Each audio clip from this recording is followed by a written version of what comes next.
তোমরা দায়িত্বশীল আচরণে বসান, মেয়েদেরকে বসান, মেয়েদেরকে পিছনে পিছনে যে মেয়েদেরকে বসান। অসুবিধা কি? আপনারা যান, পেছনে যান, মেয়েদেরকে বসতে দেন।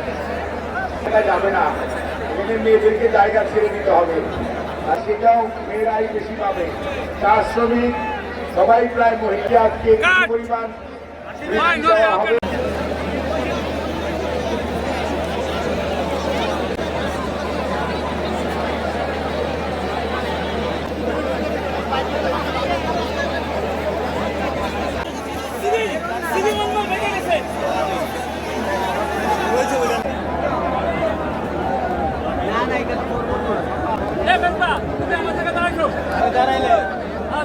আমার জায়গা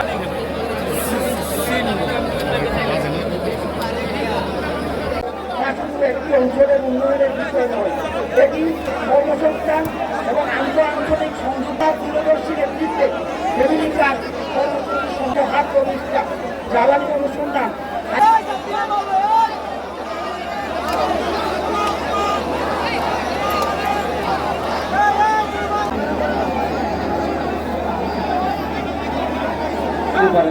গ্রহণ করছেন মনিকা রানী দাস।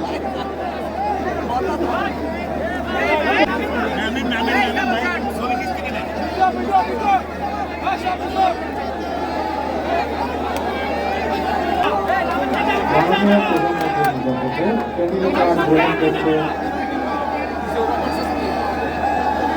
সবিতা চন্দ্র। প্রস্তুত থাকবেন শিউলি দাস। কারণ আমরা সেই সময় মানুষকে বলেছিলাম যে আপনারা যদি আমাদেরকে নির্বাচিত করেন, আমরা জনগণের জন্য কাজ করব। প্রথম একটি কাজের কথা বলেছিলাম, সেটি হচ্ছে যে আমরা বিশ্বাস করি এই আমাদের প্রিয় মাতৃভূমি বাংলাদেশকে যদি সামনের দিকে এগিয়ে নিয়ে যেতে হয়, তাহলে সকলকে একসাথে আমাদের সহযোগিতা করতে হবে, সকলকে একসাথে কাজ করতে হবে। এবং সেজন্যই আমরা মনে করি যে পুরুষদের পাশাপাশি আমরা যদি নারীদেরকে সাহায্য করতে না পারি স্বাবলম্বী হওয়ার জন্য, তাহলে দেশকে এগিয়ে নিয়ে যাওয়া সম্ভব নয়। এবং সেই জন্যই নারীদেরকে স্বাবলম্বী করে গড়ে তোলার জন্য আমরা এই ফ্যামিলি কার্ডের কথা বলেছিলাম। বাংলাদেশে প্রায় 4 কোটির মতন পরিবার রয়েছে।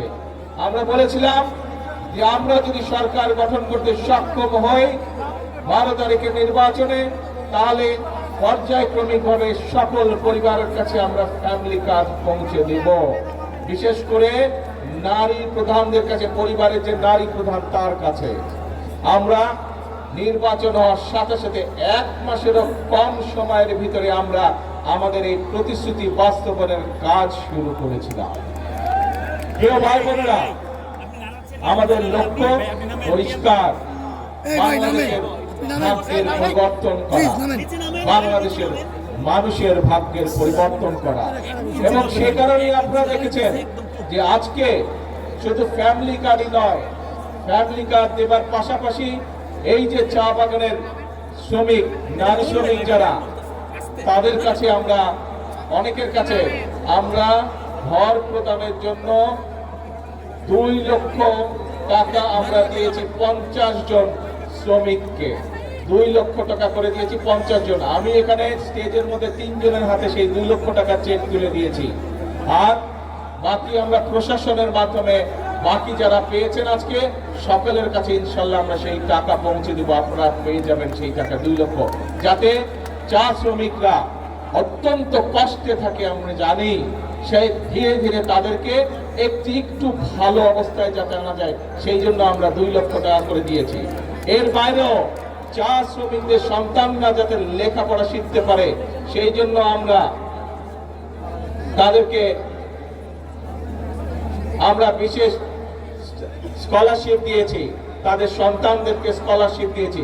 প্রায় 150 জনের মতন বরাদ্দ রেখেছি। প্রতিবন্ধী মানুষ শিক্ষার্থীদের জন্য অর্থ বরাদ্দ রেখেছি। যেই বাজেটে আমরা মানুষের স্বাস্থ্য সুবিধার জন্য অর্থ বরাদ্দ রেখেছি, সেই বাজেট নাকি চানাচুরের মতো। শুনেছেন এই কথা? কিছু কিছু লোক বলেছে। প্রিয় ভাই বোনেরা, যেই বাজেট জনগণের বাজেট, যেই বাজেটের মাধ্যমে অর্থ বরাদ্দের মাধ্যমে আমরা জনগণের ভাগ্যের পরিবর্তন করতে চাই, সেই বাজেটকে যারা চানাচুরের সাথে তুলনা করে, যেই বাজেটে আমরা জনগণের জন্য স্বাস্থ্য সুবিধার অর্থ বরাদ্দ রেখেছি, কৃষক ভাইদের জন্য অর্থ বরাদ্দ রেখেছি, যেই বাজেটে আমাদের সন্তানরা যাতে ভালোভাবে লেখাপড়া শিখতে পারে তার জন্য সর্বোচ্চ বাজেট রেখেছি, সেই বাজেটকে বলে তারা গণবিরোধী বাজেট। দেখেছেন না? তাহলে প্রিয় ভাই বোনেরা করতে পারে, সেই জন্য এই দেশে বাংলাদেশে যে সকল দ্রব্য তৈরি হয়, একই দ্রব্য কেউ যদি বিদেশ থেকে আমদানি করে তার উপরে আমরা শুল্ক বাড়িয়ে দিয়েছি, যাতে করে বাংলাদেশের মিল কারখানাগুলো রক্ষা পায়, যাতে করে সেই মিল কারখানাগুলো যদি চলে তাহলে আমাদের ছেলেমেয়েরা সেখানে চাকরি বাকরি করতে পারবে। একই জিনিস যদি বিদেশ থেকে আসে তখন আমাদের মিল কারখানা চলবে? বন্ধ হয়ে যাবে। সেই জন্য আমাদের মিল কারখানাগুলোকে আমরা প্রোটেকশন দিয়েছি, সেই ব্যবস্থা আমরা এই বাজেটের মধ্যে রেখেছি।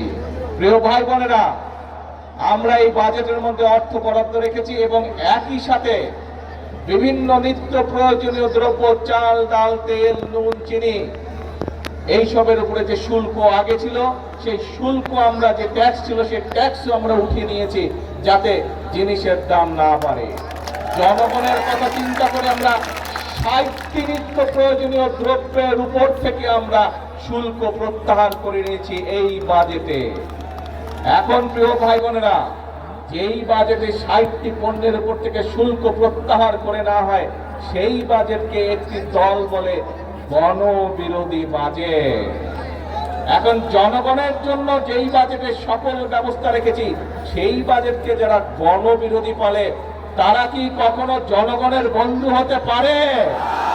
তারা কখনো জনগণের বন্ধু হতে পারে না প্রিয় ভাই বোনেরা।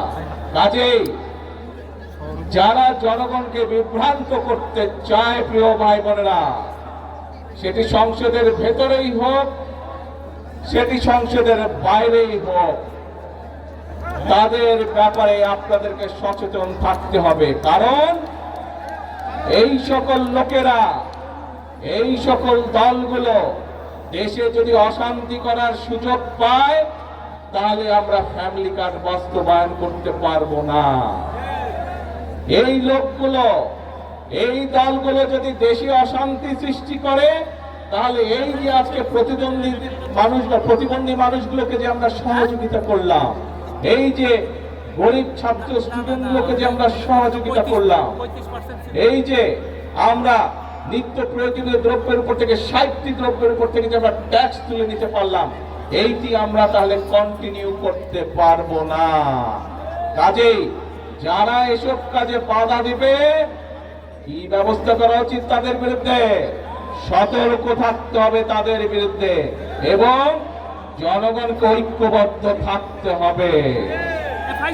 বিএনপি হচ্ছে জনগণের দল।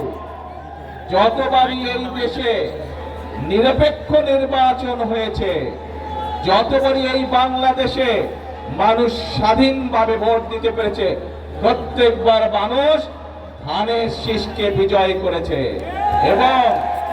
এবং এই যে মৌলভীবাজারের যতগুলো বড় বড় রাস্তাঘাট, স্কুল, কলেজ দেখেছেন, খোঁজ করে দেখুন, এগুলো সব বিএনপি সাইফুর রহমান সাহেবের সময় এই কাজগুলো হয়েছে।